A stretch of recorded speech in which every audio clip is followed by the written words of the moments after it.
جی بسم اللہ الرحمن الرحیم.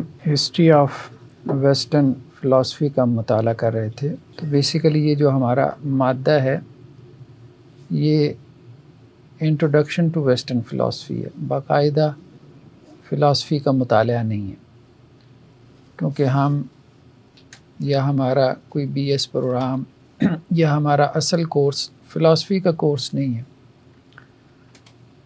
بیسیکلی ہم ایک ہسٹوریکل پرسپیکٹیو میں فلاسفی کو ڈسکس کر رہے ہیں. بنیادی طور پہ یہ فلاسفی کی ہسٹری کا سبجیکٹ ہے. یہ بتلانا اس لیے بھی مقصود ہے کہ باقاعدہ جو فلسفہ اگر ہم نے پڑھنا ہو تو ہم فلاسفر سے پڑھیں،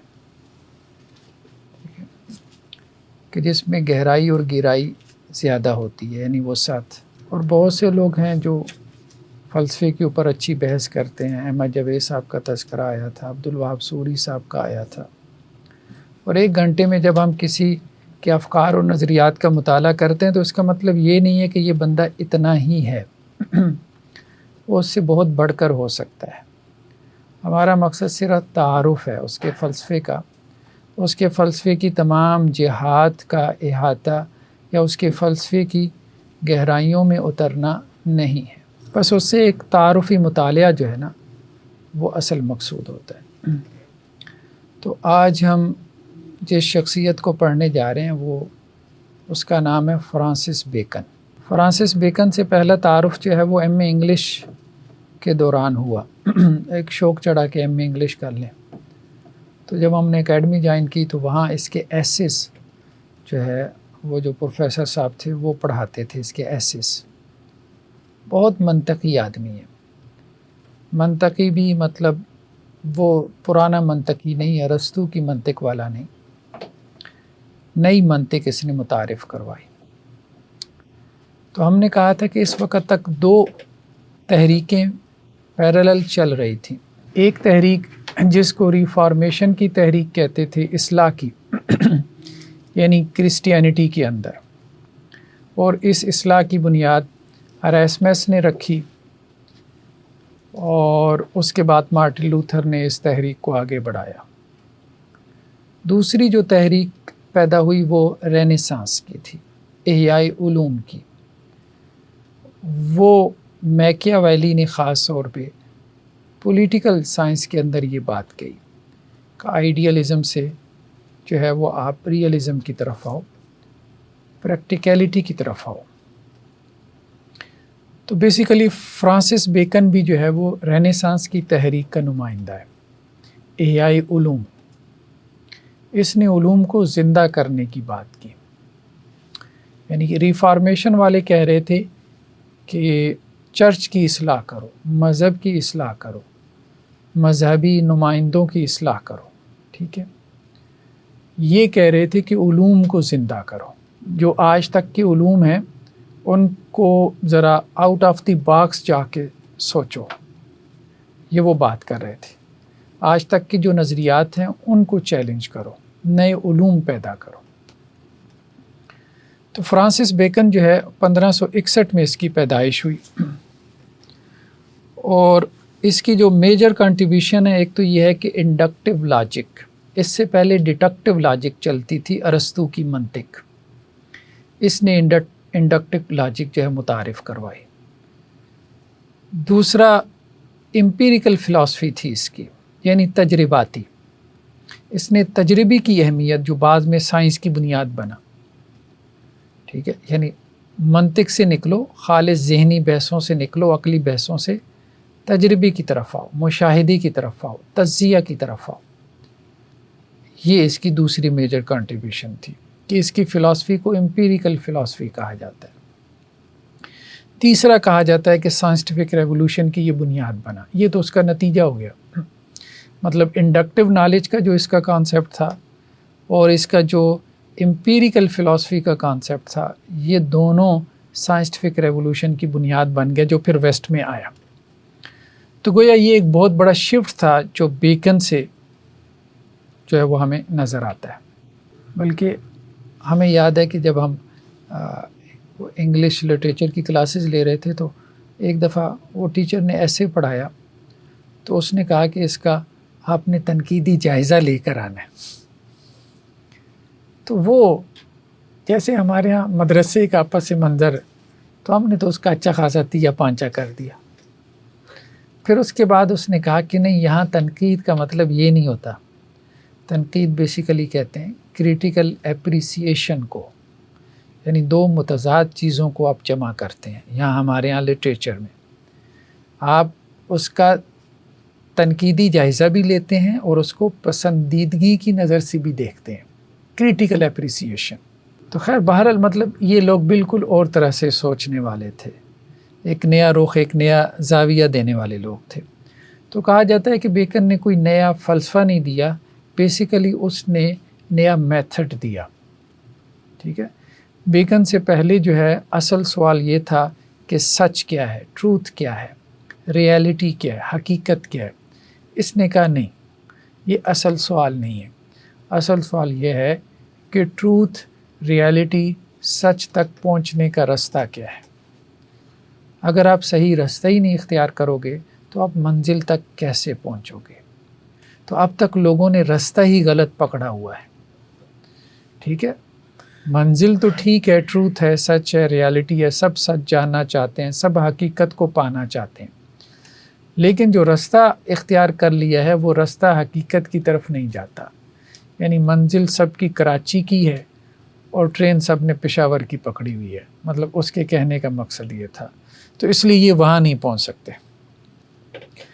تو خیر شیکسپیئر ابھی پیدا نہیں ہوا تھا، گلیلیو کہا جاتا ہے 3 سال کا تھا، نیوٹن جو ہے وہ اس کے تقریباً کوئی 80 سال بعد آیا۔ لیکن یہ ہے کہ کاپرنیکس وغیرہ اس سے پہلے تھے، اور کافی سائنسٹسٹ جو ہے مطلب اس کے معاصر تھے، اگرچہ اس نے کوئی زیادہ استفادہ نہیں کیا، اپنے دور کے سائنسٹسٹ تھے، یہ ان سے ذرا علیحدہ ہی رہا۔ تو خیر بہرحال ایک تو یہ ہے کہ ہم نے ابھی تک اریسمس کو پڑھا، تو اریسمس اور مارٹن لوتھر اور میکیاویلی۔ ابھی تک ویسٹ کے اندر جو ہے یہ جو دور تھا، 4 طرح کی اجارہ داری قائم تھی۔ ایک تو مذہبی، یعنی مذہب کے اوپر جو ہے وہ اجارہ داری تھی چرچ کی۔ مذہب کیا ہے، مذہب کیا نہیں ہے، یعنی کرسچینٹی، تو یہ چرچ کا ادارہ ڈیفائن کرے گا۔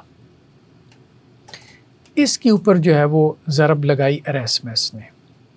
اس نے کہا کہ نہیں، یہ چرچ نہیں ڈیفائن کرے گا کہ کرسچینٹی کیا ہے، یہ جو ہے وہ پرائمری سورسز ڈیفائن کریں گے، بائبل ڈیفائن کریں گی۔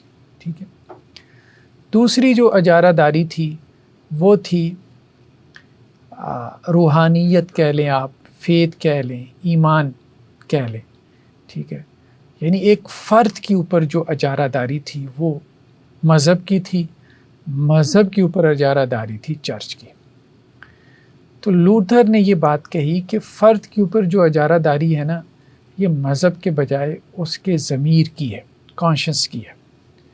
ٹھیک ہے، تو اصل میں فرد کے اوپر جو اتھارٹی ہے وہ مذہب نہیں ہے، وہ اس کا ضمیر ہے۔ تو اریسمس نے یہ بات کی تھی کہ مذہب کے اوپر اتھارٹی چرچ نہیں، بلکہ اس کی سیکرڈ بک ہے۔ ٹھیک ہے، تیسری جو اجارہ داری تھی وہ پالیٹکس کے اوپر اخلاقیات کی تھی، کہ ابھی تک یہ بات ہو رہی تھی کہ جی اخلاقیات کے دائرے میں رہتے ہوئے یہ سیاسیات کرو۔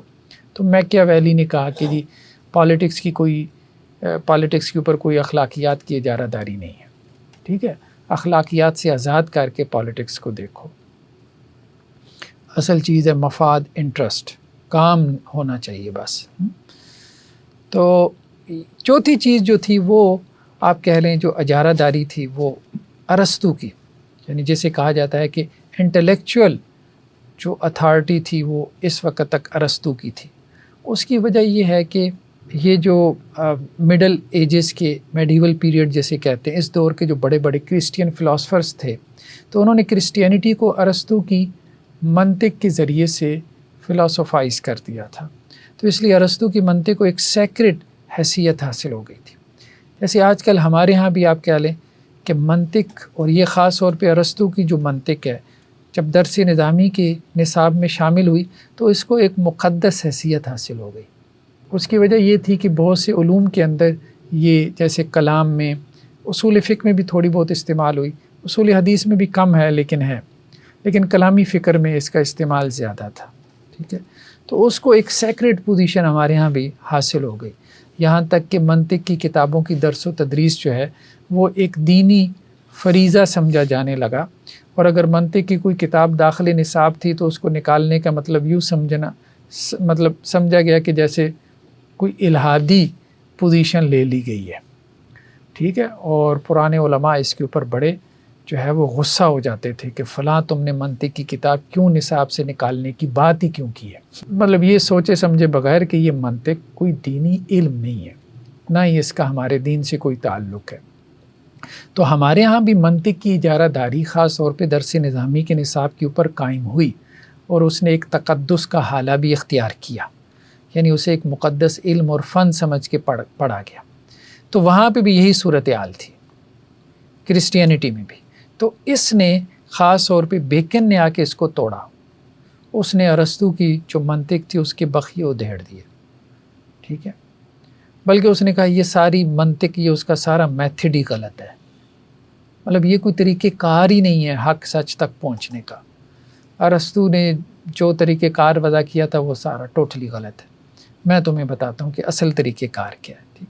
تو اس نے بیسیکلی آپ یوں کہہ لیں کہ ارسطو کی جو انٹلیکچول اتھارٹی تھی اس کو چیلنج کیا.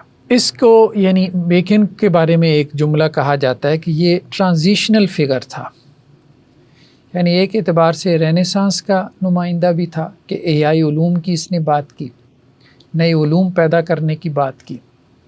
ابھی بھی آپ دیکھ لیں نا، ہمارے ہاں یونیورسٹیز جو ہیں وہ نالج کو ری پروڈیوس کرتی ہیں، پرانا علم نئے انداز میں بیان کرتی ہیں. ایون کہ ہمارے ہاں ریسرچ بھی اب اسی کا نام بن کے رہ گیا. ریسرچ پیپر کا مطلب یہ ہے کہ پرانی معلومات آگے پیچھے کر کے ایک نیا پیپر چھاپتے ہیں، ٹھیک ہے. یہی کچھ ہو رہا ہے، ڈیٹا آگے پیچھے کر دو، اس کی انٹرپریٹیشن تھوڑی سی چینج کر دو، بس یہی کچھ ہو رہا ہے، یہی دوڑ لگی ہے. لیکن کریشن آف نالج یہ بیسیکلی تھا اے آئی علوم کا مقصد، کریشن آف نالج، نیا علم پیدا کرو. پرانے علوم کو لے کے بیٹھے ہو بس، ٹھیک ہے، اسی کی چگالی کیے جا رہے ہو. جب تک نیا علم پیدا نہیں کرو گے تو آپ پروگرس نہیں کرو گے، آپ آگے نہیں بڑھو گے. تو خیر بہرحال اس کو ٹرانزیشنل فگر بھی کہا جاتا ہے.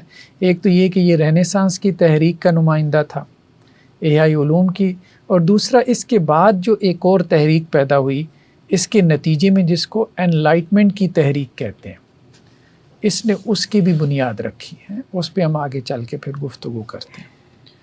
تو اس کا جو ہے وہ ایک جملہ بہت معروف ہے، every effect has a material cause. جو کچھ آپ کو نظر آ رہا ہے اس کے پیچھے ایک مادی علت ہے، آبزرویبل اور ایگزامینیبل.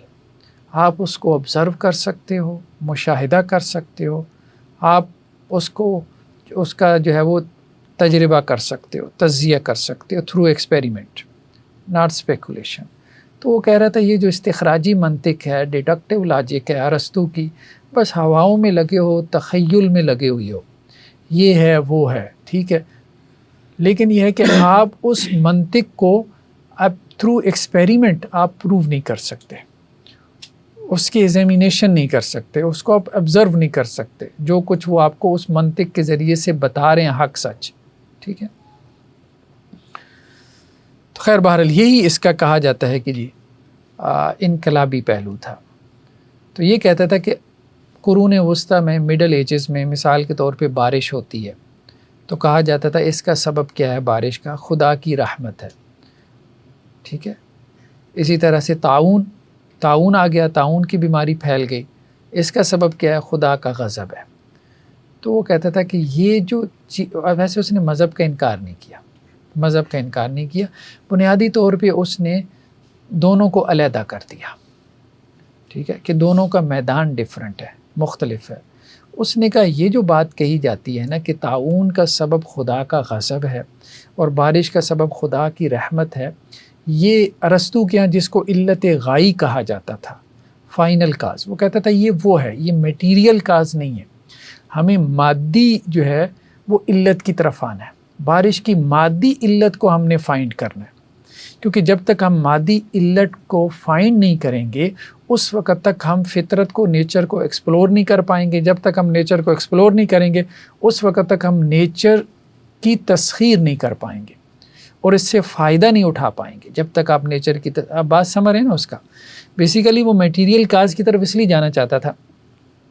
وہ کہہ رہا تھا ٹھیک ہے وہ فائنل کاز ہے کہ خدا کی رحمت ہے، خدا کا غضب ہے، بارش کا سبب یا طاعون کا سبب، لیکن میٹیریل کاز کو تلاش کرو. خدا نے اس کی مادی علتیں رکھی ہیں، ان مادی علتوں کو تلاش کر کے ان کو اپنے کنٹرول میں لاؤ تاکہ اس دنیا کی تم تسخیر کر سکو، اس دنیا کو تم اپنے قابو میں لا سکو، اس کو اپنے مقاصد کے لیے استعمال کر سکو.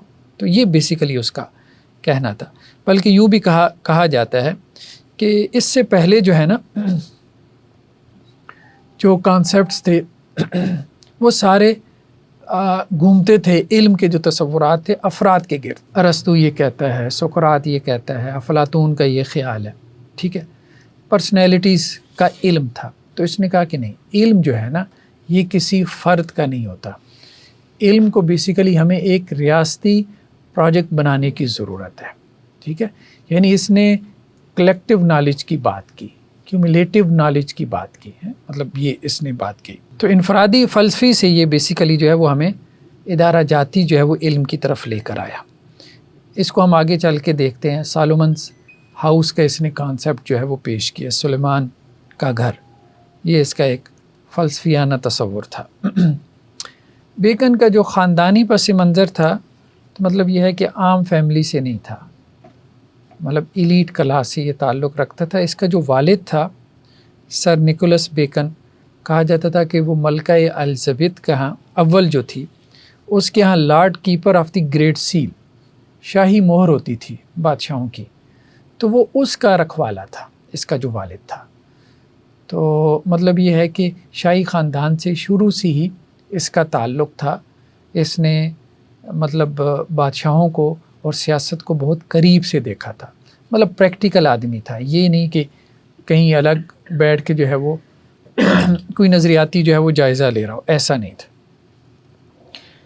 کیمبرج جو ہے اس کے ٹرینٹی کالج کے اندر جو ہے وہ اس نے ایڈمیشن لیا 12 سال کی عمر میں.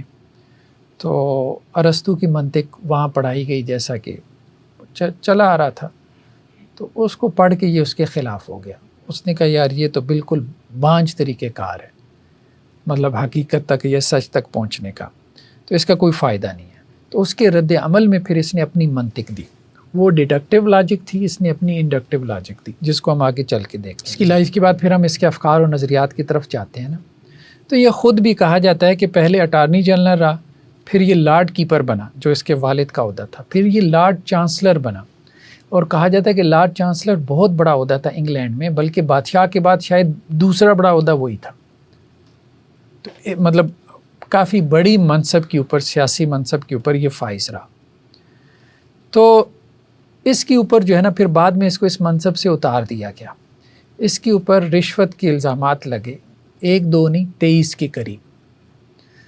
تو بعد میں اس نے اعتراف کیا کہ اس نے رشوت لی تھی لیکن اس نے یہ بات کہی کہ وہ رشوت جو ہے نا وہ میرے فیصلوں پہ نظر انداز نہیں ہوئی، مطلب میں نے جسٹس اور انصاف کا خون نہیں کیا، لوگوں نے تحائف کے طور پہ مجھے رشوت دی.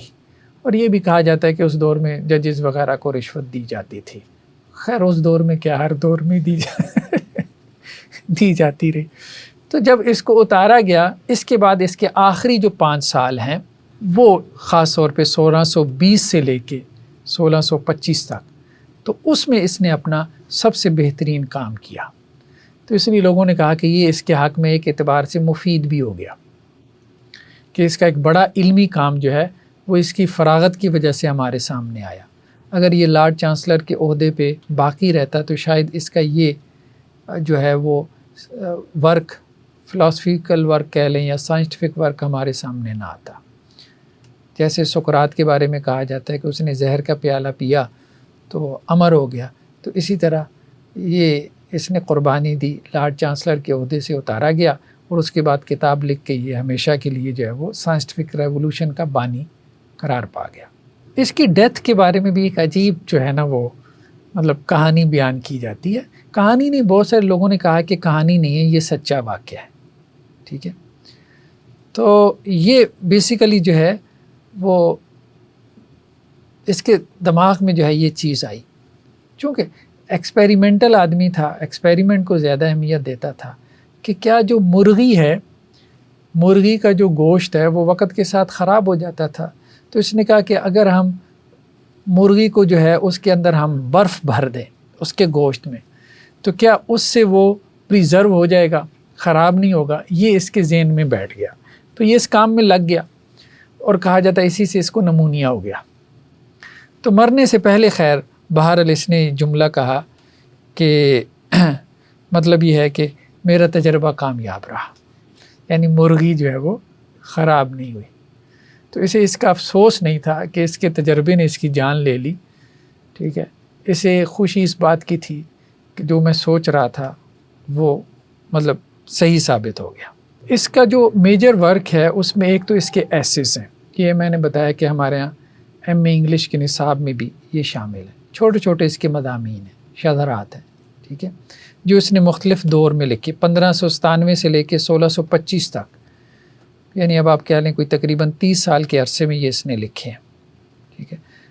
تو جیسے of death, of truth, of studies, مختلف چیزوں کے اوپر اس نے لکھا ہے، مطلب بیوروکریسی کے اوپر بھی لکھا ہے، افسر شاہی کے اوپر بھی لکھا ہے۔ اس نے کہا کہ باہر سے جو لوگ مطلب بڑا آئیڈیالائز کرتے ہیں کہ وہ بندہ بھائی بڑا اس کا جو ہے وہ ٹہکا ہے، ٹھیک ہے، اور یہ جو بیوروکریٹ ہے، لیکن خود اس کے کیا حالات ہوتے ہیں اس نے پھر اس کی جو ہے نا وہ سارا، کیونکہ خود بھی رہا تھا تو اس نے اس کا سارا نقشہ جو ہے وہ کھینچا ہے کہ اس کی لائف کتنی میزریبل ہوتی ہے، لیکن لوگوں کے لیے کیسے وہ اس کو آئیڈیالائز کر رہے ہوتے ہیں۔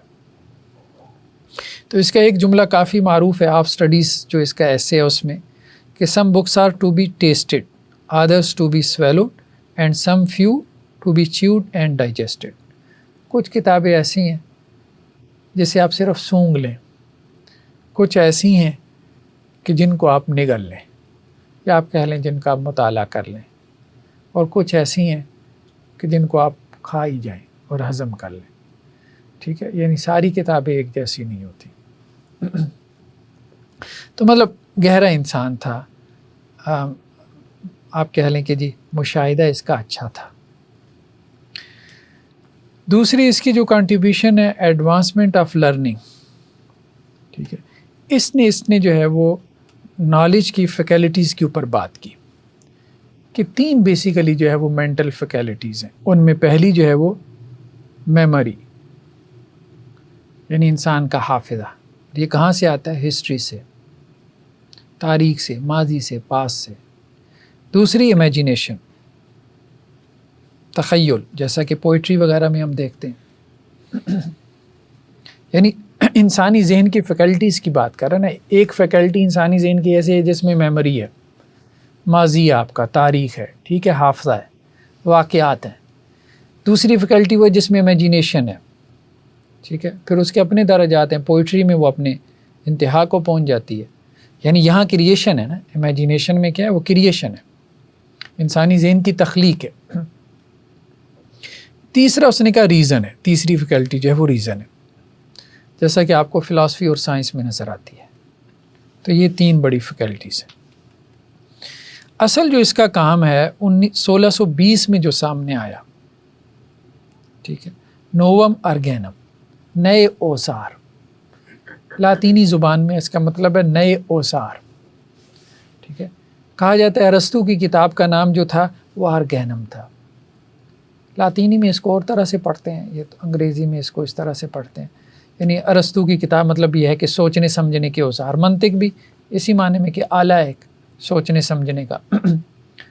تو اس نے کہا کہ ہمیں اوزار تو چاہیے لیکن ابھی ارسطو کی نہیں چاہیے، سوچنے سمجھنے کے لیے ہمیں اپنے نئے اوزار پیدا کرنے ہیں، ٹھیک ہے۔ تو یہ کہا جاتا ہے کہ اس نے نیا میتھڈ دیا اسی سے۔ ایک کتاب یا ایک کام اس کا جو ہے اس کی وفات کے بعد شائع ہوا، ٹھیک ہے، 1627 میں نیو اٹلانٹس بیسیکلی جو ہے وہ اس کا ایک یوٹوپیا ہے، بحر القاہل میں ایک جزیرہ ہے، ٹھیک ہے، این سیلم کے نام سے، اور اس جزیرے کے اوپر جو ہے وہ ٹیکنوکریٹس کی حکومت ہے، سائنسٹسٹ کی۔ بیسیکلی اس نے افلاطون سے آئیڈیا لیا۔ افلاطون کہتا تھا کہ ایک مثالی ریاست، آئیڈیل اسٹیٹ وہ ہوگی کہ جہاں جو کنگ ہوگا وہ فلاسفر ہوگا، فلسفی بادشاہ ہوگا۔ یہ کہتا تھا نہیں، فلسفی ہمیں نہیں چاہیے، مثالی ریاست وہ ہے کہ جہاں سائنسدانوں کی حکومت ہوگی۔ تو اس نے اس کا پورا جو ہے نا وہ ایک نقشہ کھینچا اپنے اس میں۔ تو ارسطو کی جو منطق کے اوپر اس نے جو تنقید کی، ایک تو یہ ہے کہ جو اس کا سیلوجزم تھا، مطلب قیاس کا جو اس کا پورا تصور تھا، ٹھیک ہے، ہم نے منطق میں پڑھا تھا نا، قیاس ایک صغرا ہوتا ہے، ایک کبرا ہوتا ہے، درمیان میں حد اوسط ہوتی ہے، وہ حد اوسط گرا کے ایک نتیجہ نکالتے ہیں، اس کو منطقی قیاس کہتے ہیں۔ ایک تو اصول فقہ کا قیاس ہے، وہ اور ہے، یہ اور ہے۔ تو اس نے اس منطقی قیاس کو جو ہے وہ گرا دیا، ٹھیک ہے۔ تو اس سے پہلے ارسطو کو دی فلاسفر کہا جاتا تھا، یعنی جب بھی کہا جاتا تھا کہ فلسفی نے یہ بات کہی ہے تو اس سے مراد ارسطو ہوتا تھا، کیونکہ وہی سب سے بڑا فلسفی شمار ہوتا تھا۔ جیسے ہمارے آپ کچھ علماء شیخ الاسلام کے نام سے معروف ہو جاتے ہیں اپنے اپنے مسالک میں، تو جب کہا جاتا ہے کہ شیخ الاسلام نے یہ کہا، شیخ الحدیث نے یہ کہا، تو معروف ہوتا ہے کہ فلاں عالم مراد ہے، ٹھیک ہے۔ تو خیر بہرحال تھامس ایکوینس جو تھا اس نے ارسطو کو جو ہے وہ کرسچین جو تھیالوجی تھی اس کے اندر اس نے ضم کر دیا تھا۔ تو گویا ارسطو کے اوپر تنقید یوں سمجھا جاتا تھا جیسے کرسچینٹی کے اوپر تنقید ہے۔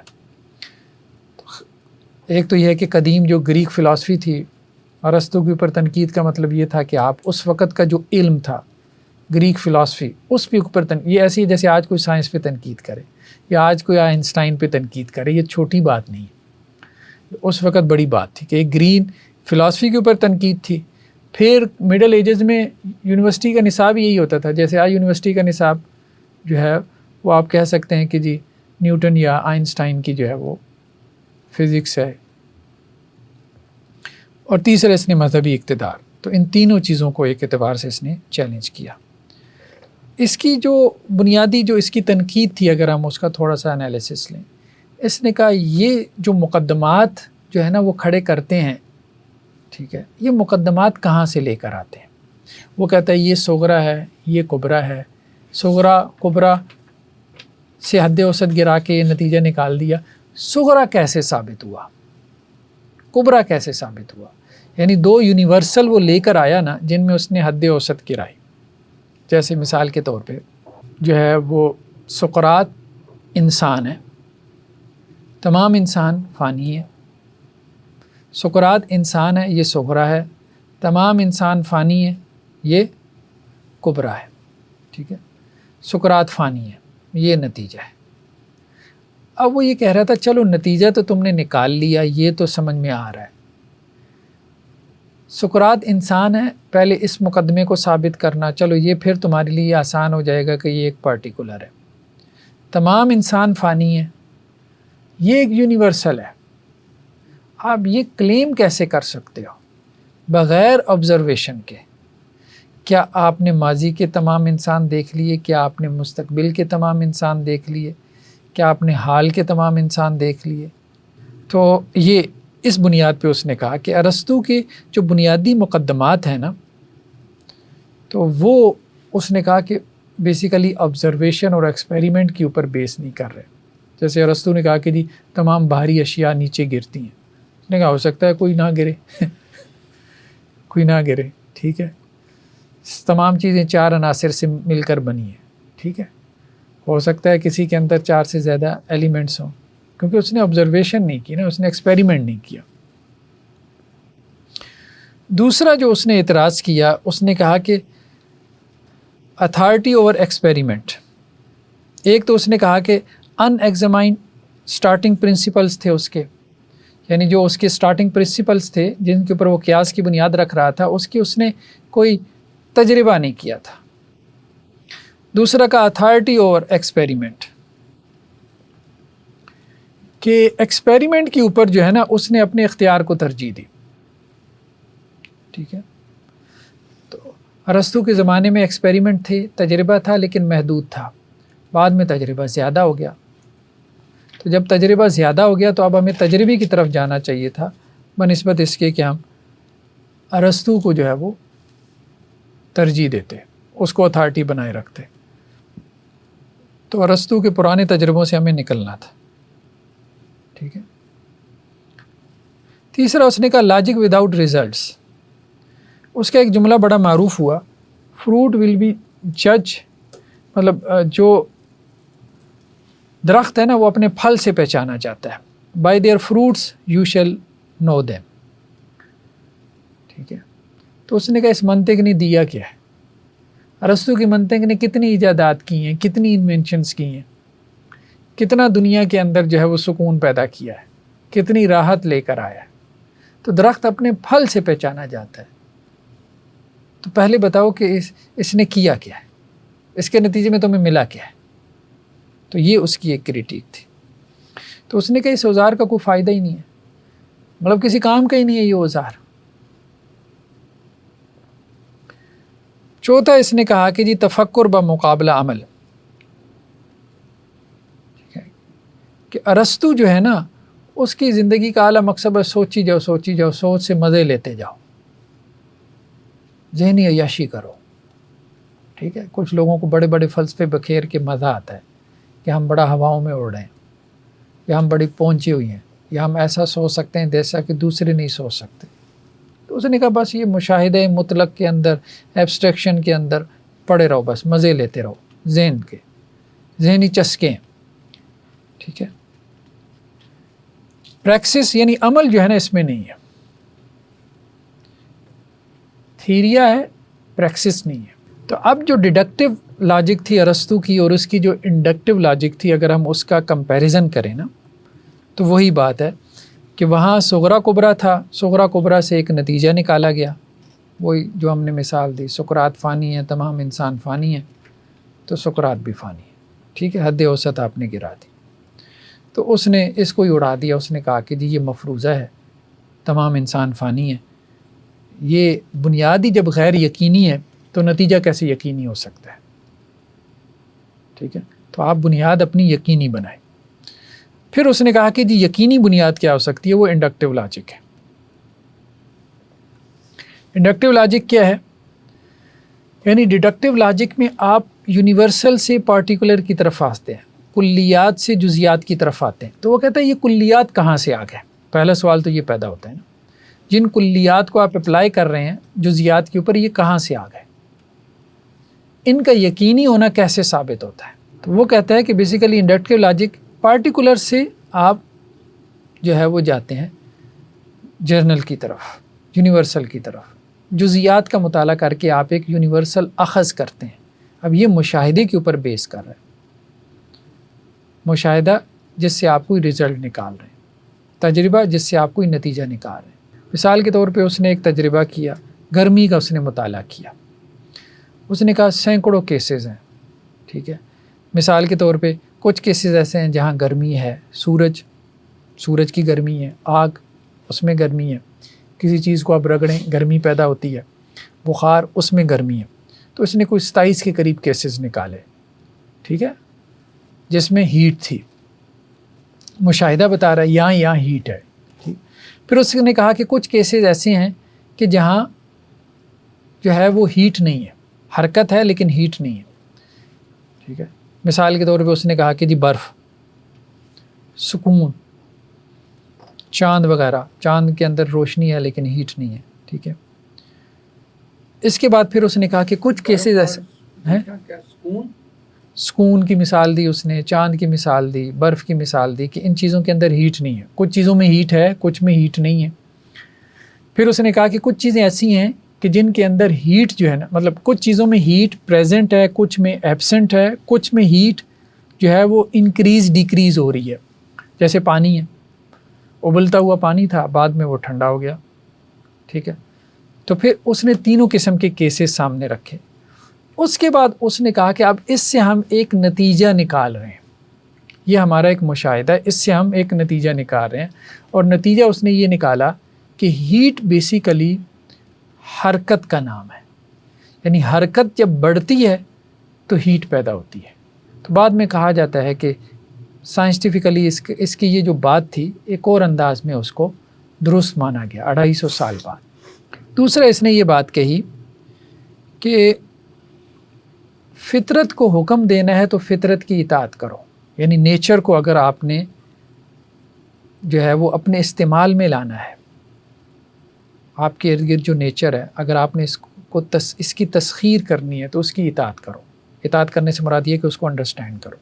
اگر پہاڑ کی چوٹی پہ آپ نے پانی پہنچانا ہے مثال کے طور پہ تو گریوٹی کو سمجھو، ٹھیک ہے. جب آپ اس کو سمجھ لو گے، یعنی پانی اوپر سے نیچے کی طرف کیوں آتا ہے اس کی وجہ سمجھ لو گے، تو پھر نیچے سے اوپر کی طرف بھی اس کو لے جاؤ گے، اپنا مسئلہ حل کر لو گے.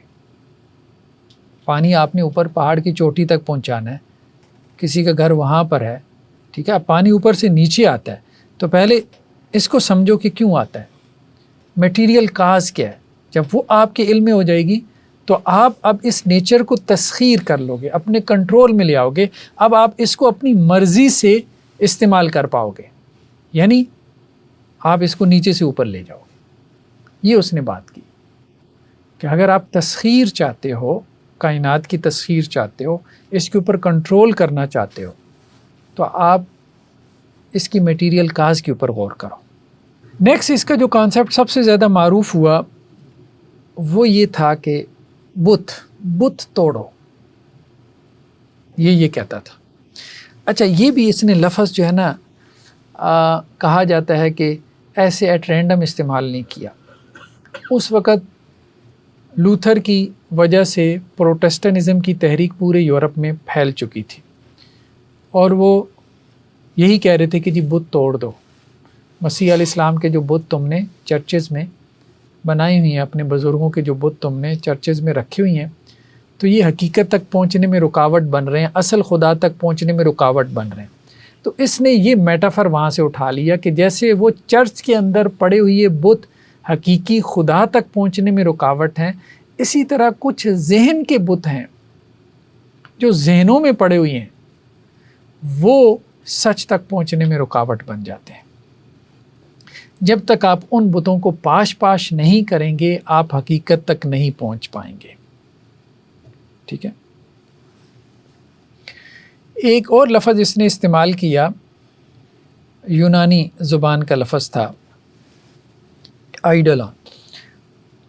اس کے دو مطلب بیان کیے جاتے تھے. ایک تو یہ ہے کہ فالس امیج، اور دوسرا بھوت جسے ہم سایہ بھی کہہ دیتے ہیں. تو اس کا کہنا یہ تھا کہ ہمارے ذہنوں کے اندر فالس امیجز ہیں، غلط شبیہیں ہیں، جو بھوت کی طرح جو ہے وہ ہمارے ذہنوں کے اوپر چھائی ہوئی ہیں، سائے کی مانند چھائی ہیں. اس سے علیحدہ رہ کے ہم سوچ ہی نہیں پاتے، کسی مسئلے میں غور و فکر ہی نہیں کر پاتے، وہ ہمارے فیصلے پہ اثر انداز ہوتی ہیں وہ چیزیں جو ہے. ٹھیک ہے. تو اس کا کہنے کا مقصد یہ تھا کہ ذہن خالی تختی نہیں ہے، بلینک سلیٹ نہیں ہے ذہن. ذہن کے اوپر پہلے سے کچھ لکھا ہوا ہے، جب تک آپ اس کو خالی کر کے نہیں سوچیں گے آپ حقیقت تک نہیں پہنچیں گے. پہلے سے لکھی ہوئی عبارتیں جو ہے وہ آپ کو حقیقت تک نہیں پہنچائیں گی. یہ اس کا کہنا تھا.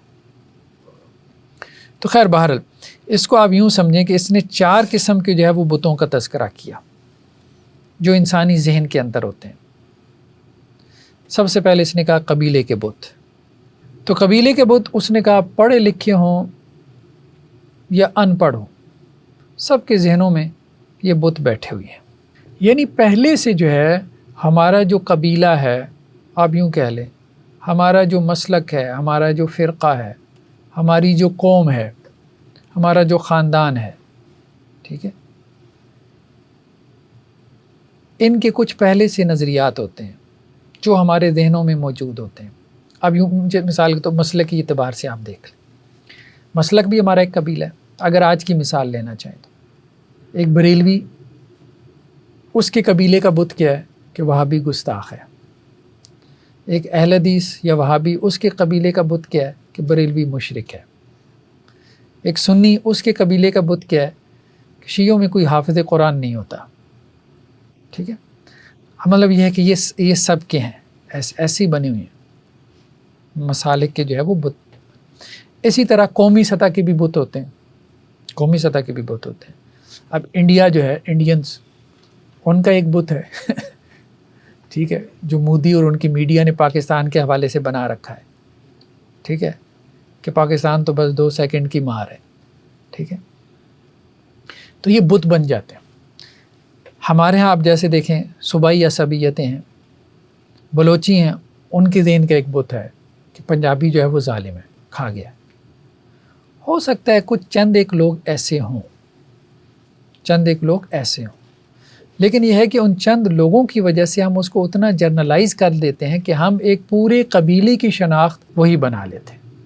ٹھیک ہے، تو اس کا کہنا یہ تھا کہ یہ جو ہے نا، یہ جو بت ہے، اب مثال کے طور پہ آپ کی کرکٹ ٹیم 2-4 مرتبہ ہار جاتی ہے تو آپ کہتے ہیں یہ تو ہمیشہ ہی ہارتی ہے. ٹھیک ہے، پاکستان کی کرکٹ ٹیم تو ہمیشہ ہی ہارتی ہے. ٹھیک، تو یہ جو بت ہیں، اس نے کہا کہ یہ بت بیسیکلی توڑنے کی ضرورت ہے، کیونکہ یہ سچائی کے اوپر نہیں کھڑے. کوئی جزوی سچائی ان میں ہو سکتی ہے لیکن یونیورسل ٹروتھ وہ نہیں ہوتے. دوسرا اس نے کہا، دوسرے بت اس نے کہا جسے وہ کہتا ہے غار کے بت. یہ غار کا استعارہ بھی اس نے پلیٹو سے، افلاطون سے لیا تھا. غار کے بت کیا ہے کہ ہم سب کا مطلب خاندانی بیک گراؤنڈ، تعلیم، محلہ، ہسٹری مختلف ہے. ٹھیک ہے، طبیعتیں ہماری مختلف ہیں، مزاج مختلف ہیں. یہ سب مل کر ایک پرسپیکٹیو بناتے ہیں، جس پرسپیکٹیو میں ہم سوچتے ہیں، ہم اس سے باہر نکل کے سوچ ہی نہیں پاتے. مثال کے طور پہ ایک ڈاکٹر ہے، اس کی تعلیم ہی ڈاکٹری کی ہے. ٹھیک ہے، اسے ہر بندہ مریض نظر آتا ہے، مطلب ہر بندے میں جو ہے وہ یہی چیز دیکھ رہا ہوتا ہے. ایک مولوی صاحب ہیں، اسے ہر چیز میں ایمان نظر آتا ہے، جنت جہنم نظر آ رہی ہوتی ہے. ٹھیک ہے، مطلب اس نے کہا کہ ہر بندہ جو اس کا ایک بیک گراؤنڈ ہے، ایک بن جاتا ہے، وہ اسی پرسپیکٹیو. ایک تاجر ہے، وہ ہر بندے میں یہ دیکھ رہا ہوتا ہے اس سے 4 پیسوں کا فائدہ کیسے ہو سکتا ہے. اس کے لیے ہر بندہ کسٹمر ہے. اب بات سمجھ رہے؟ تو اس نے کہا کہ یہ جو پرسپیکٹیو جو ہے نا، جب تک ہم یہ نہیں توڑیں گے تو ہم حقیقت تک نہیں پہنچ پائیں گے. اور یہ پرسپیکٹیو بنتا ہے بیسیکلی آپ کی شخصیت، آپ کی تعلیم، آپ کی جو ہے وہ تربیت، آپ کے ماضی کے تجربات سے. یعنی جیسے غار میں ایک زاویے سے روشنی داخل ہوتی ہے نا، تو اسی طرح ہمارا بھی ایک زاویہ بن جاتا ہے. اس زاویے سے ہی ہم جو ہے وہ چیزوں کو اینالائز کرتے ہیں، ایبسولوٹلی نہیں دیکھ پاتے. بیسیکلی تو روشنی چاروں طرف سے پڑنی چاہیے نا. تو یہ اس نے کہا کہ بیسیکلی ہم غاروں کے اندر بند ہیں، جہاں ایک طرف سے روشنی پہنچتی ہے اور ہم صرف اسی طرف سے باہر دیکھ سکتے ہیں، باہر جھانک سکتے ہیں، اور کسی طرف سے نہیں دیکھ پاتے. تو ہمارا معاملہ بھی یہی ہے کہ ہم صرف ایک زاویے سے ٹروتھ کو دیکھ پاتے ہیں، اس سے زیادہ نہیں دیکھ پاتے، کیونکہ ہم غاروں میں قید ہیں. ٹھیک ہے، تیسرا اس نے کہا بازار کے بت. اس نے کہا یہ سب سے زیادہ خطرناک ہے، بازار کے جو بت ہیں. کیوں؟ کیونکہ یہ زبان سے پیدا ہوتے ہیں. زبان میں ایسے الفاظ استعمال ہوتے ہیں جن کے معنی متعین ہی نہیں ہوتے. ہر بندہ اپنا معنی لے رہا ہوتا ہے. جمہوریت، ہر بندے کا اپنا معنی ہے. جمہوریت کیا ہے؟ ٹھیک ہے، تو آپ حقیقت تک کیسے پہنچو گے؟ ریالٹی تک. بھائی پہلے معنی ہی سیم نہیں ہے. ایک بندہ ایک لفظ استعمال کر رہا ہے، اس کا کوئی معنی لے رہا ہے، دوسرا وہی لفظ استعمال کر کے اس کا کوئی اور معنی لے رہا ہے، تو وہ کیسے حقیقت تک پہنچیں گے؟ زبان رستہ ہے حقیقت تک پہنچانے کا. جب زبان ہی متعین نہیں ہے تو وہ حقیقت تک کیسے پہنچیں گے؟ ٹھیک ہے، اب مثال کے طور پہ زید مر گیا، یہ ایک جملہ ہے. زید فوت ہو گیا، زید کی موت ہو گئی. وہ کہہ رہا ہے اب موت ہے کیا؟ ایک بندہ کہہ رہا ہے جو مذہبی ہے، وہ کہہ رہا ہے موت کا مطلب ہے روح جو ہے وہ جسم سے جدا ہو جاتی ہے. ایک فلسفی ہے وہ کہہ رہا ہے کہ جی موت کا مطلب یہ ہے شعور کا خاتمہ. ٹھیک ہے. ایک اور جس کا کوئی سائنسی پس منظر ہے تو وہ کوئی اور توجیہ کر رہا ہے کہ موت کا مطلب ہے جو ہے میڈیکل کا کہ جی سیلز کی ڈیتھ ہو گئی ہے یا اس کے جسم کی ایکٹیویٹی ختم ہو گئی ہے یا برین ڈیتھ ہو گئی ہے اس کی. ٹھیک ہے.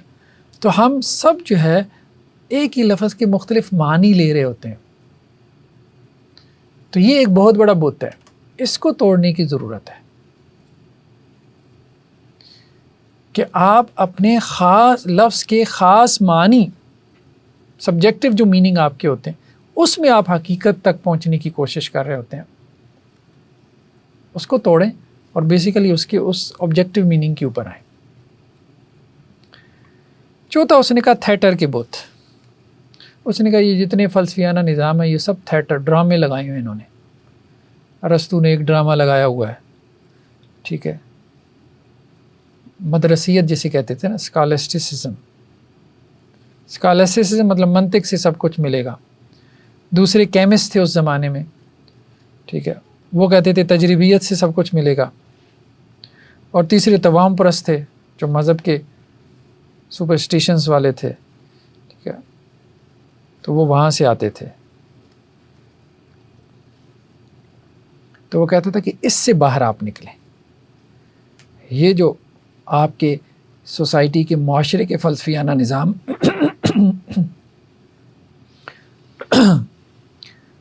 تو اس وقت ارسطو سے باہر نکل کے سوچ ہی نہیں سکتے تھے, جیسے آج سائنس سے باہر نکل کے نہیں سوچ سکتے. اسی سے سائنسٹزم پیدا ہوئی, سائنس پرستی جسے کہتے ہیں. اس سے اوپر اٹھ کے تو اس نے کہا بت توڑیں, بیسیکلی بت توڑیں جو آپ کے زمانے کے بت ہوتے ہیں, تب آپ حقیقت اور ریالٹی تک پہنچیں گے. یہ ایک اس نے بات کی. دوسرا اس نے جو اپنا نالج کا کانسیپٹ دیا, اس کی جو انڈکٹیو جو لاجک تھی, اس میں بھی وہ بیسیکلی یہ نہیں کہتا تھا. سادہ جو شماریات تھی نا, کہا جاتا ہے اس نے اس کا انکار کیا. مثال کے طور پہ اس نے کہا کہ جی اگر کسی نے 1 بطخ دیکھی, 2 دیکھی, 3 دیکھی, 100 بطخیں دیکھیں جو کہ سفید رنگ کی تھیں, کیا اس سے وہ یہ اخذ کر سکتا ہے کہ ساری بطخیں دنیا میں سفید رنگ کی ہیں؟ اس نے کہا نہیں, میں یہ نہیں کہہ رہا. ٹھیک ہے. بلکہ میں اس کے اوپر تنقید کر رہا ہوں, میری یہ انڈکٹیو لاجک نہیں ہے. ٹھیک ہے. تو اس نے اس کو سپرفیشل انڈکشن کہا, یا انڈکشن بائی سمپل نیومیریشن. تو اس نے اس کا رد کیا. اس نے پھر بیسیکلی کہا کہ نہیں, اس نے پھر 5 جو ہے نا سٹیپس بنا دی. اس نے کہا سب سے پہلے تو ٹیبل آف پریزنس, یعنی ایک چیز کہاں کہاں حاضر ہے. جیسے وہ ہم نے ہیٹ, گرمی کی مثال لی تھی نا, سورج میں گرمی ہے, بخار میں گرمی ہے. ٹھیک ہے. 27 کیسز اس نے شمار کر دیے. پھر اس نے کہا کہ جی ٹیبل آف ایبسنس, کہاں کہاں گرمی نہیں ہے, پتھر میں نہیں ہے, ٹھیک ہے, برف میں نہیں ہے, سرد ہوا میں نہیں ہے. پھر اس نے کہا کہاں کہاں گرمی, ٹیبل آف ڈگریز, گرمی انکریز ہو رہی ہے, ڈکریز ہو رہی ہے. اس طرح سے اس نے نا 5 سٹیپس بنا کے اس نے کہا پھر اس کے بعد ہم ایک جو ہے وہ کلیہ نکالتے ہیں. لیکن وہ کلیہ بھی یقینی نہیں ہوتا, ظن غالب کے اوپر کھڑا ہوتا ہے. یہاں تک کہ سائنس ترقی کرتے کرتے, یعنی اس کا کہنا یہ تھا کہ حقیقت تک پہنچنا ایک سفر ہے. ٹھیک ہے. وہ ایک لمحے میں آپ کو نہیں مل جاتی, آپ سفر کرتے کرتے کرتے کرتے ریالٹی تک پہنچتے ہو. ٹھیک ہے.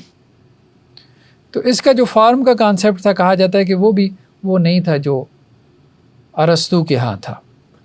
تو یہ بیسیکلی ان 3 جو ٹیبلز تھے نا, ان کو ملا کے کہتا تھا کہ جی فارم جو ہے وہ بنتی ہے.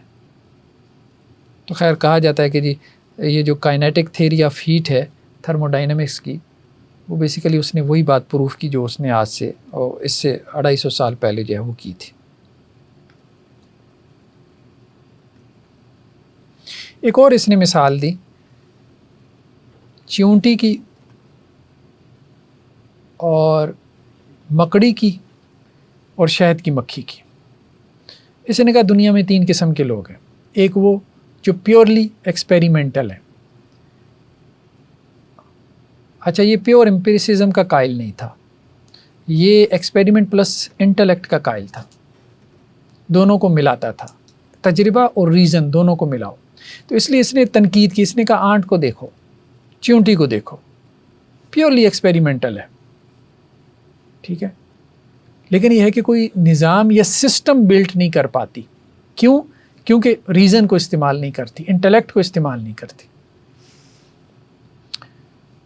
وہ صرف ڈیٹا کلیکٹ کرتی ہے. جیسے چیونٹیاں جو ہے خوراک جمع کر لیتی ہیں, ٹھیک ہے, اپنے بل میں بھی رکھ لیتی ہیں, لیکن ان میں کوئی نظریہ, کوئی سسٹم, کوئی ربط نہیں ہے. تو اس نے کہا ہمارے دور کے جو کیمسٹ ہیں وہ بالکل یہی ہیں, بس ڈیٹا کلیکٹ کر رہے ہیں. دوسرا اس نے کہا مکڑی میں صرف ریزن ہے. کتنا خوبصورت جالا بنتی ہے, لیکن وہ جالا وہ صرف اپنے ارد گرد ہی بنتی ہے, اس کا باہر کی دنیا سے کوئی تعلق نہیں ہے. اس نے کہا یہ ارسطو والے ہیں. نظام بہت بہترین ہے, ٹھیک ہے, سسٹم بہت اچھا ہے, لیکن اس کا حقیقت سے کوئی تعلق نہیں, تجربے سے کوئی تعلق نہیں. ٹھیک ہے, وہ بنا کے بس بیٹھ گئی ہے. کوئی آ گیا پھنس گیا تو پھنس گیا, کوئی نہ آیا ادھر تو آپ ایک کونے میں جالا بنا کے بیٹھے ہو.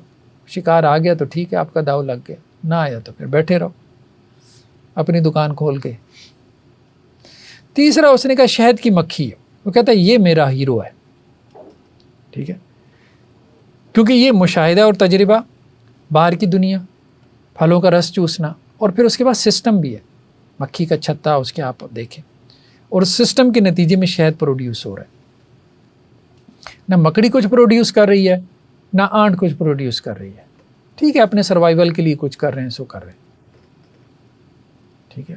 فائدہ کون دے رہا ہے؟ شہد کی مکھی دے رہی ہے. کیوں؟ کیونکہ یہ ایکسپیریمنٹ پلس ریزن, انٹلیکٹ دونوں کو لے کے چل رہی ہے. تو یہ ہے کرنے کا کام اس نے کہا جس کی ضرورت ہے. ایک اور اس کا جملہ بہت معروف ہے, نالج از پاور. آج کل تو یہ عام جملہ ہے, لیکن اس وقت یہ بہت زیادہ جو ہے وہ سمجھا جاتا تھا. ٹھیک ہے, اس نے کہا دیکھو ابھی تک تو معاملہ یہ ہے کہ ایک طرف یہ ارسطو والے ہیں, یہ اوپر کی باتیں کرتے رہتے ہیں, فکری مزے لیتے رہتے ہیں. ٹھیک ہے, دوسرے جو ہے وہ مذہب والے ہیں, وہ بھی معرفت الہی کی بات کرتے ہیں, تھیالوجی کی, خدا کی معرفت کی بات کرتے ہیں. ٹھیک ہے, تو جتنے لوگ تھے اس نے سب کی بات کی, سب کی بات کر کے کہا کہ سب اوپر ہی دیکھ رہے ہیں, نیچے کوئی نہیں دیکھ رہا. تو اصل میں جس کی ضرورت ہے وہ یہ ہے کہ ہم نیچے دیکھیں. انسان کی روزمرہ زندگی میں بھوک ہے, بیماری ہے, تکلیف ہے, آزمائش ہے, دکھ ہے, غم ہے. یہ کیسے دور ہوگا؟ یہ نیچے دیکھنے سے, انسان کی طرف دیکھنے سے دور ہوگا. ٹھیک ہے, یہ ارسطو کی طرح ذہنی جو ہے وہ عیاشیاں کرنے سے, فلاسفرز کی طرح جو ہے وہ بحثیں کرنے سے, یا مذہبی لوگوں کی طرح جو ہے وہ خدا کے بارے میں بحثیں کرنے سے, اس سے انسانوں کے مسائل حل نہیں ہوتے. انسانوں کے مسائل حل ہوں گے جب آپ ان کی طرف جو ہے وہ دیکھیں گے. تو اس لیے یہ کہتا تھا کہ علم بیسیکلی تمام مسائل کا حل ہے, اور علم بھی وہ جو کہ ایکسپیریمنٹ اور ریزن کے اوپر بیس کر رہا ہو. ٹھیک ہے, نیچر کا علم, تاکہ آپ نیچر کی تسخیر کریں اور اس نیچر کو آپ اپنے لیے مفید بنائیں. اور بیسیکلی سائنس کا بھی بعد میں یہی بنا. ٹھیک ہے, تو ریلیف آف مین اسٹیٹ, یہ اس کا ایک جملہ جو ہے وہ بہت معروف ہوا کہ انسان کو غربت سے, جہالت سے نکالنا, بیماری سے نکالنا. ٹھیک ہے, تو یہ بیسیکلی ہماری جو ہے وہ اصل ذمہ داری ہے, اور علم کا بھی یہی مقصد ہونا چاہیے. یعنی علم مفید ہونا چاہیے, ایسا نہیں جو صرف ذہنی بحث بن کے رہ جائے, انسان کی زندگی میں راحت لے کر آئے. تو اس نے ایک اپنی خیالی ریاست کا تصور بھی پیش کیا تھا. ٹھیک ہے, ایٹلانٹس, بحر الکاہل کے اندر ایک جزیرہ ہے, اس کا نام اس نے کہا کہ جی بن سیلم اس کا نام ہے, اور اس کے اندر ایک گھر ہے سالومن ہاؤس, اور اس گھر کو چلانے والے سائنسٹسٹ ہیں, ٹیکنوکریٹس ہیں.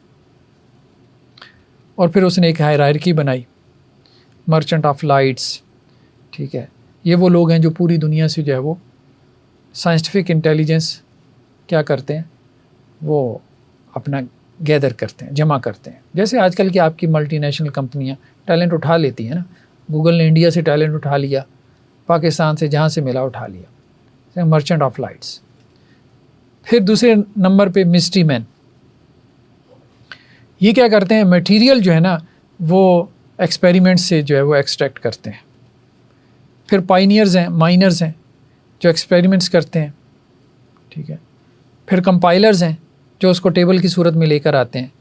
پھر انٹرپریٹر آف نیچرز ہیں جو اس کی تھیورائزیشن کرتے ہیں. تو بیسیکلی کہا جاتا ہے کہ آج کل کے جتنی بھی جو ہے نا وہ اپنا یہ ریسرچ انسٹیٹیوٹس ہیں وہ بیسیکلی اسی کے انہی سٹیپس کو لے کے چلتے ہیں. مطلب اس کا اثر اتنا زیادہ ہے. ٹھیک ہے. اور 1960 میں رائل سوسائٹی بنی تھی اپنا لندن کے اندر.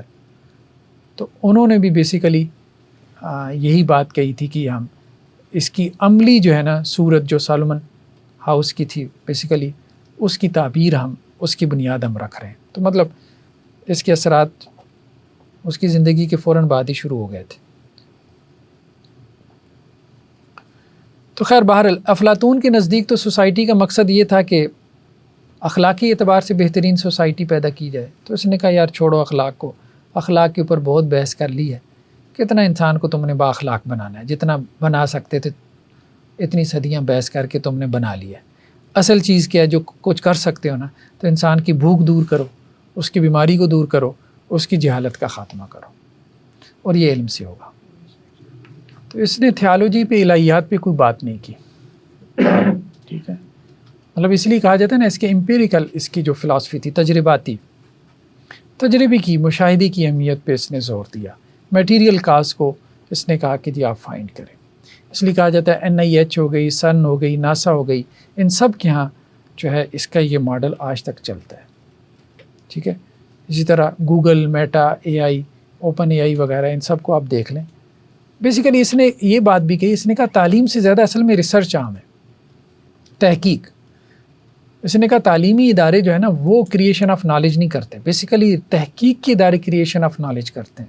تو تحقیق کے ادارے جو ہے وہ کھڑے کرو. اور آج بھی اب آپ دیکھ لینا ڈائریکشن جو ہے نا وہ بیسیکلی تحقیق کے اداروں نے جو ہے وہ پکڑی ہوئی ہے، اسٹیئرنگ سیٹ کے اوپر وہ بیٹھے ہوئے ہیں. جیسے ناسا ہو گیا، سن ہو گیا، NIH ہو گیا، اور اس طرح کے اور جو میٹا، اوپن AI، گوگل وغیرہ یہ سب بھی اب جو ہے وہ تحقیق کی اداری ہیں ایک اعتبار سے. تو ارسطو کی ہاں جو کاز تھی وہ 4 قسم کی تھی. ایک میٹیریل کاز، مادی علت. ٹھیک ہے. جیسے مجسمہ ہے نا، کوئی اسٹیچو ہے تو مجسمے کی میٹیریل کاز کیا ہے؟ مادہ، مطلب پتھر جس سے وہ بنا ہے. دوسری فارمل کاز. فارمل کاز سے مراد وہ پتھر جو ہے ایک صورت کے اندر ہے نا. ٹھیک ہے. ایک صورت میں ڈھل گیا ہے، مطلب وہ صورت کسی بادشاہ کی ہو سکتی ہے، سکندر اعظم کی ہو سکتی ہے، وہ فرانسس بیکن کی ہو سکتی ہے. تو یہ اس کی فارمل کاز ہے. ٹھیک ہے. تیسری اس نے کہا تھا ایفیشنٹ کاز، یعنی مجسمہ ساز. مجسمہ ساز ہوگا تو مجسمہ وجود میں آئے گا نا، پتھر کے بغیر بھی نہیں آئے گا، مادے کے بغیر بھی، صورت کے بغیر بھی، اور مجسمہ ساز کے بغیر بھی. ٹھیک ہے. تو کاز کا مطلب یہی ہے نا کہ جو افیکٹ ہے اس کی پیچھے 4 کازز ہیں. یہ بات ارسطو نے کی تھی. ہر افیکٹ کے پیچھے 4 کازز ہیں. ایک میٹیریل کاز ہے، ایک فارمل کاز ہے، ایک ایفیشنٹ کاز. ایک کو وہ کہتا تھا فائنل کاز. مقصد کیا اس کا؟ ٹھیک ہے. مثال کے طور پہ وہ جو اسٹیچو بنایا گیا اس کا مقصد کیا ہے؟ ہو سکتا ہے جس نے بنایا اس کا مقصد ہو عبادت، بت بنایا اس نے، یا اس کا مقصد ہو یادگار، جیسے یادگاری مجسمے کھڑے کیے جاتے. کوئی نہ کوئی مقصد ہوتا ہے نا جس کی خاطر اس نے کوئی کام کیا. ٹھیک ہے. Final cause. اس نے فائنل کاز کو اڑا دیا. اس نے کہا نہیں، میٹیریل کاز جو ہے نا اور ایفیشنٹ کاز بس اتنا ہی کافی ہے، باقی فائنل کاز کے پیچھے جانے کی ضرورت نہیں، کیونکہ یہ سائنس کا موضوع نہیں ہے. یہ شے کیوں ہے، یہ سائنس کا موضوع نہیں ہے، یہ مذہب کا موضوع ہے. اس نے کہا ٹھیک ہے، مذہب میں اس پہ بحث کرتے رہو کہ یہ کیوں ہے، لیکن سائنس میں اس کو لے کر نہ ہو. کیوں؟ کیونکہ سائنس اس کو پروف نہیں کر سکتے. سائنٹیفک میتھڈ سے یہ پروو نہیں ہوگا, انڈکٹیو لاجک سے یہ پروو نہیں ہوگا, ایکسپیریمنٹ سے یہ پروو نہیں ہوگا کہ یہ کیوں ہے. تو ہاں صرف یہ پروو کر سکتا ہے کہ کیسے ہے. جی استاد اس زمانے میں مطلب فلاسفی آف سائنس الگ سے بھی کوئی چل رہی تھی یا یہی بانی اس کے کہلاتے ہیں کہ سائنس کیسے کام کرے گی ملتا ہے, یہی ان کے بانی ہے؟ ہاں یہی فلاسفی آف سائنس. ہاں تو یعنی سائنس کا لفظ عام تو یوز نہیں ہوتا ہوگا اس کو. ہاں صحیح بات, صحیح بات. منطقی تھی زیادہ. دیکھیں ان کی کتاب کا نام بھی جو تھا نا وہ نئے اوزار, وہ نئے منطقی اوزار آپ یوں کہہ لیں. تو اب پتھر جو ہے وہ زمین پہ گرتا ہے, ٹھیک ہے, تو کیوں گرتا ہے, یعنی اس کی میٹیریل کاز کیا ہے, لیکن مقصد کیا اس کے گرنے کا. وہ کہتا ہے یہ اس کی ضرورت ہی نہیں. ارسطو یہ بھی بحث کرتا تھا کہ اس کا مقصد یہ ہے کہ اس کی فطرت ہے کہ وہ زمین کی طرف گرے, ٹھیک ہے, تو گرنا اس کی فطرت ہے, اس کی نیچر ہے. وہ کہتا تھا نہیں یہ ہمارا کوئی موضوع نہیں ہے, پتھر کا کوئی ارادہ نہیں ہوتا. تو خیر بہرحال اس نے دونوں کو جو ہے وہ بانٹ دیا, دونوں کی آپ کہہ لیں کہ علاقہ جو تھا, ڈومین جو تھی, کہ مذہب کی اپنی ڈومین ہے اور اسی طرح سے جو ہے وہ سائنس کی اپنی ڈومین ہے. تو مطلب مذہب کا اس نے انکار نہیں کیا, اس حوالے سے کلیسا کے ساتھ اس نے کوئی یا چرچ کے ساتھ کوئی پنگا نہیں لیا. تو اس کے جو اثرات ہیں مطلب وہ یہ جو اپنا تھامس ہابز جو تھا یہ اس کا سیکٹری تھا. کہا جاتا ہے کہ باغ میں جب یہ چہل قدمی کرتا تھا تو وہ اس کے ساتھ ساتھ ہوتا تھا, اس کے خیالات نوٹ کرتا تھا. تو اس کے اوپر بھی اس کا اثر ہے. پھر جان لاک کے اوپر بھی ہے. رائل سوسائٹی تو ویسی اس سے متاثر تھی, اور اس کے سالمن ہاؤس کے کانسیپٹ جو ہے نا انہوں نے کہا کہ جی اسی کی بنیاد ہم رائل سوسائٹی کے ذریعے سے رکھ رہے ہیں. ڈیوڈ ہیوم کے بارے میں بھی آتا ہے, وہ بھی اس سے متاثر تھا. کانٹ نے اپنی کتاب جو ہے وہ کریٹیک آف پیور ریزن اس کے نام کی. تو خیر اس کے اثرات کافی زیادہ ہیں, اب بعد میں آنے والے کوئی تقریباً 250 سالوں تک اس کے اثرات رہے. باقی اس کے اوپر جو کریٹکس کی گئی, ایک تو یہ کہ اس نے میتھمیٹکس کو اگنور کیا, یہ اس کو اہمیت ہی نہیں دیتا تھا. اس لیے کہا جاتا ہے کہ اس کا جو میتھڈ تھا وہ کوالٹیٹیو تھا, کوانٹیٹیو نہیں. جیسے ہمارے یہاں کوالٹیٹیو کوانٹیٹیو ریسرچ ہوتی ہے نا, کیونکہ میتھ تو کوانٹیٹیو کی طرف جاتا ہے. اس نے ڈگری کی کوالٹیز کی بات کی لیکن ان کی کوانٹٹی کی بات نہیں کی, مطلب ڈگریز کی بات نہیں کی. اچھا اس کے جو پیرالل تھے وہ جو سائنٹیفک نظریات پیش کر رہے تھے یہ ان کی طرف کوئی زیادہ مائل بھی نہیں تھا. ٹھیک ہے, مثال کے طور پہ کاپرنیکس کی بات آتی ہے کہ اس کی کتاب موجود تھی اس سے پہلے. کیپلر نے 3 قوانین بھی اپنے دے دیے تھے. گلیلیو بھی جو ہے وہ دوربین پہ کام کر رہا تھا, لیکن اس نے کوئی ان کی طرف زیادہ توجہ نہیں دی, بلکہ اس نے اس چیز کو بھی شک کے نگاہ سے دیکھا. یہ جو نقطہ نظر تھا کہ جی یہ جو سورج ہے نا یہ ہماری اس کا سولر سسٹم کا مرکز ہے, اس نے اس کو بھی شک کی نگاہ سے, کیونکہ اس سے پہلے یہی چلا آ رہا تھا نا مڈل ایجز میں کہ زمین جو ہے نا وہ سینٹر ہے. پھر اس کے بعد سائنٹیفک ریولوشن جب آیا تو پھر یہ بات سامنے آئی مشاہدات کے نتیجے میں کہ نہیں, کہ سورج مرکز ہے, زمین مرکز نہیں ہے. لیکن اس نے اس کو شک کی نظر سے دیکھا, حالانکہ یہ خود سائنٹیفک میتھڈ کا. اس کی وجہ یہ ہے کہ میتھس کی طرف اس کی توجہ کم تھی اور یہ اس کو کوئی زیادہ اہمیت نہیں دیتا تھا, کوالٹیٹیو زیادہ تھا بنسبت کوانٹیٹیو کے. ایک اور بات جو ہے نا وہ یہ بھی کی گئی کہ اپنی ماحولیاتی جو انوائرمنٹل کریٹیک بھی اس کے اوپر کی گئی کہ یہ جو نیچر کی تسخیر کی بات کرتا تھا, ٹھیک ہے, تو اب اس کا نتیجہ ہمارے سامنے ہے کہ انسان نے جو ہے وہ نیچر کی تسخیر تو کر لی لیکن اس کو کرپٹ کر دیا. مطلب اس وقت سب سے بڑا جو کرائسس ہے جو دنیا کو اس وقت درپیش ہے وہ یہی ہے نا انوائرمنٹل سائنسز کے اندر. پولوشن بہت زیادہ ہو گئی ہے, انوائرمنٹ چینج ہو رہا ہے, ٹھیک ہے, برفیں جو ہے گلیشیئر جو ہے وہ پگھل رہے ہیں, درجہ حرارت جو ہے وہ بڑھ رہا ہے, سمندروں کی سطح جو ہے وہ بلند ہو رہی ہے, ٹھیک ہے, تو ایئر پولوشن زیادہ ہو رہی ہے, واٹر پولوشن زیادہ ہو رہی ہے. تو اس قسم کی بہت ساری چیزیں جو ہے وہ, لیکن کہا جاتا ہے کہ یہ اس وقت اس نے مطلب شاید اس کے ذہن میں یہ چیزیں نہیں تھیں, لیکن بہرحال اس کا نتیجہ یہی نکلا جس کے اوپر ایک کانسیپٹ ہے ڈیتھ آف نیچر کا, کہ نیچر ختم ہو چکی ہے, نیچر رہ ہی نہیں گئی. مطلب انسان نے اتنا مسخر کر لیا ہے کہ نیچر رہ ہی نہیں, کہ اب سب کچھ جو ہے وہ مصنوعی تو ہے. اب تو درخت بھی پلاسٹک کے آنا شروع ہو گئے نا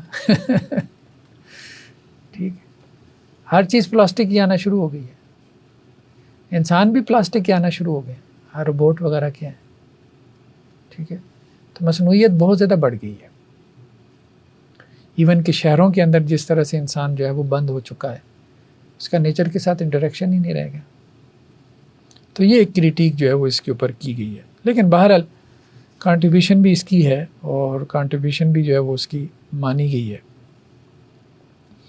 تو ایک سوال اس کے اوپر یہ بھی کھڑا کیا گیا کہ بیسیکلی دیکھیں سائنسٹیفک جو ریزننگ ہوتی ہے نا، وہ بھی ایک پیراڈائم کے اندر ہوتی ہے.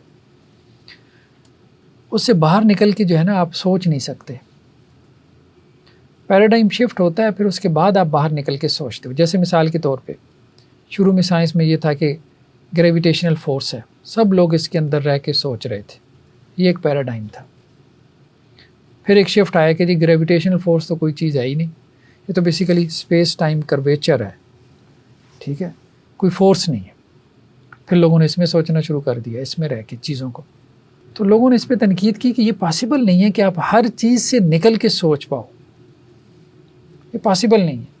انسانی ذہن یہ پوزیشن لے ہی نہیں سکتا، آپ کو کوئی پوزیشن لینی پڑتی ہے. یعنی ایک جگہ آپ کھڑے ہوں گے، پوزیشن لیں گے تو پھر ہی دائیں بائیں کو، رائٹ لیفٹ اوپر نیچے کو ایکسپلین کریں گے نا. آپ کہیں کہ میں کہیں کھڑا ہی نہیں ہوتا، پوزیشن ہی نہیں لیتا، اور میں کہوں کہ میرے دائیں بائیں اوپر نیچے آگے پیچھے ہی ہے، یہ پاسبل نہیں. اتنی ایبسٹریکشن میں جا کے جو ہے نا وہ کچھ کام کرنا. تو خیر بہرحال یہ کچھ باتیں تھیں اپنا فرانسس جو ہے وہ بیکن کے حوالے سے. اس کے بعد جو بڑا فلسفی آیا ڈیکارٹ تھا. اس نے کہا کہ جی تجربہ سب سے اہم ہے. ڈیکارٹ نے کہا کہ نہیں، یا اس نے کہا کہ بیکن نے کہا کہ تجربہ جو ہے وہ حقیقت تک پہنچنے کا رستہ ہے، مشاہدہ. تو ڈیکارٹ نے کہا نہیں، ریزن جو ہے، عقل جو ہے وہ حقیقت تک پہنچنے کا اصل رستہ ہے، تجربہ نہیں. ٹھیک ہے. تو یہ تقریباً معاصر تھے. اس سے کوئی تقریباً 35 برس بعد میں ڈیکارٹ آیا. وہ بیسیکلی فرانس اور ہالینڈ میں تھا، اور یہ یہاں انگلینڈ میں بیٹھا تھا. تو دو مختلف جگہوں پہ یہ پیرالل آپ کہہ لیں کہ دو سوچیں چل رہی تھیں کہ حقیقت تک پہنچنے کا راستہ کیا ہے. تو وہاں سے سائنس پیدا ہوئی فرانسس بیکن کے، وہ امپیریسزم پیدا ہوا. ٹھیک ہے. ڈیکارٹ نے پھر دوبارہ سے ایک طرح سے فلسفے کو زندہ کرنے کی آپ کہہ لیں کوشش کی. ٹھیک ہے، کہ اصل میں حقیقت تک پہنچانے والی چیز تجربہ نہیں، عقل ہے. تو یہ دو دھارے تھے. بعد میں کانٹ نے جا کے ان دونوں کو ملانے کی کوشش کی، تجربہ اور عقل دونوں کو ملانے کی کوشش کی. اس نے ویسے بالکل عقل کا انکار نہیں کیا، ریزن کا، فرانسس بیکن نے. ٹھیک ہے. تو لیکن یہ ہے کہ اس نے تجربے کو اہمیت دی، اس نے ڈیکارٹ نے جو ہے وہ عقل کو اہمیت دی، ریزن کو اہمیت. چلیں جی، سبحانک اللہم و بحمدک.